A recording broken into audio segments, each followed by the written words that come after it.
පොදුකුඩු ඉරිප්පු දකුණින් උදයාර්කට්ටු ප්‍රදේශයේ LTTE ප්‍රස්තවාදීන්ගේ තවත් බෝම්බ කම්හලක් සොයාගෙන මේ පිළිබඳ වාර්තාවක් ගෙනෙන එහි සිටින අප නියෝජිත සුජිත් විතාරණපතන වෙත දැන් අපි යමු.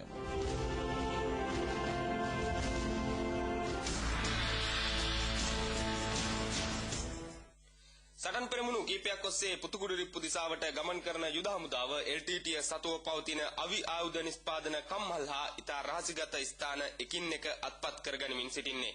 පුතුකුඩු ඉරිප්පු දකුණු ප්‍රදේශයෙන් මෙහෙයුම් දියත් කරන දෙවන කාර්ය සේනාංකය උදයාරම්කට්ටු ප්‍රදේශයේ පිහිටි ත්‍රස්තවාදීන්ගේ බෝම්බ නිෂ්පාදන කම්හලක් අත්පත් කර ගැනීමට සමත් වුණා.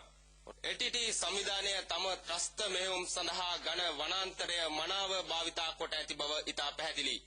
යුද හමුදාව මෙතෙක් අත්පත් කරගත් සියලු කම්හල් සහ යුදමය ජාවාරම් පවතින්නේ පුතුකුඩු ඉරිප්පු ඝන වනාන්තරය තුල. මෙම බෝම්බ කම්හලත් LTTE ඉතා රහසිගතව ඝන වනාන්තරය තුල පවත්වාගෙන ගිය එකක්. දෙවන කාර්ය සේනාංකාධිපති බ්‍රිගේඩියර් රෝහණ බණ්ඩාරගේ නායකත්වයෙන් ලුතිනන්ට් කර්නල් අතුල ආරියරත්නගේ මෙහෙයවීමෙන් 621 වන බල සේනාවේ 8 වන ගජබා රෙජිමේන්තුව මෙම කම්හල හා අවට ප්‍රදේශයේ බලය සියතට ගනු ලැබුවේ. කම්හල් භූමියට යුද හමුදාව ඇතුල්වීම වැළැක්වීමට ත්‍රස්තවාදීන් දැඩි උත්සාහයක් ගනු ලැබුවා. විශේෂයෙන් නිෂ්පාදනය කොට ඇති පුපුරන ද්‍රව්‍ය හා බෝම්බ රැගෙන යාම LTTE උත්සාහය වුණා. LTTE එම උත්සාහයද ව්‍යර්ථ කරමින් යුද හමුදාව මෙම ප්‍රදේශයේ බලය අත්පත් කර ගැනීමට සමත් වුණේ. මේ ආකාරයෙන් වූ යන්ත්‍ර සූත්‍ර රසක් මේ වන විටත් යුද හමුදාව අතට පත් වී තිබෙනවා. විශේෂයෙන් මේ ආකාරයෙන් වූ අති නවීන යන්ත්‍ර සූත්‍ර LTTE සතුව පවතින්නේ කෙසේද යන්න පැහැදිලිව ගැටලු මතුවන කරුණක්. විවිධ වකවානුවන් තුල සටන් විරාමවන් වලට මුවා වෙමින් LTTE සිදු කොට තිබෙන්නේ ඔවුන් සංවර්ධනය වීම පමණයි.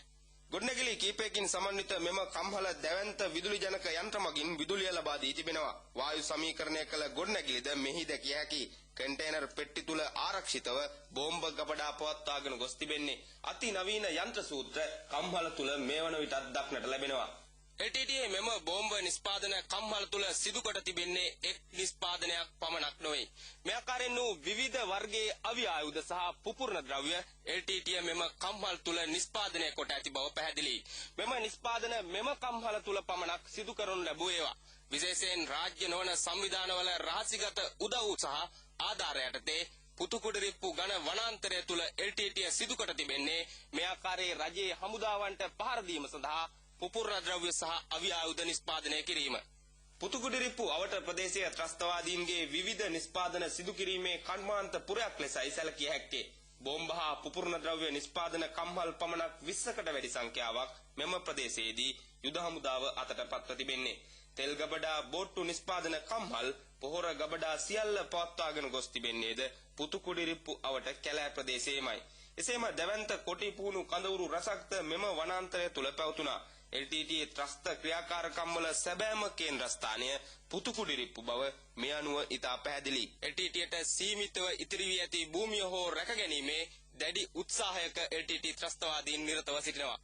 ඒත් LTTE එම අවසන් බලාපොරොත්තුවත් සුන්ව යන දින වැඩි ඈතක නොවන බවයි වන්නි සටන් පෙරමුණේ වත්මන් තත්ත්වය අනුව අපට පැවසිය හැක්කේ.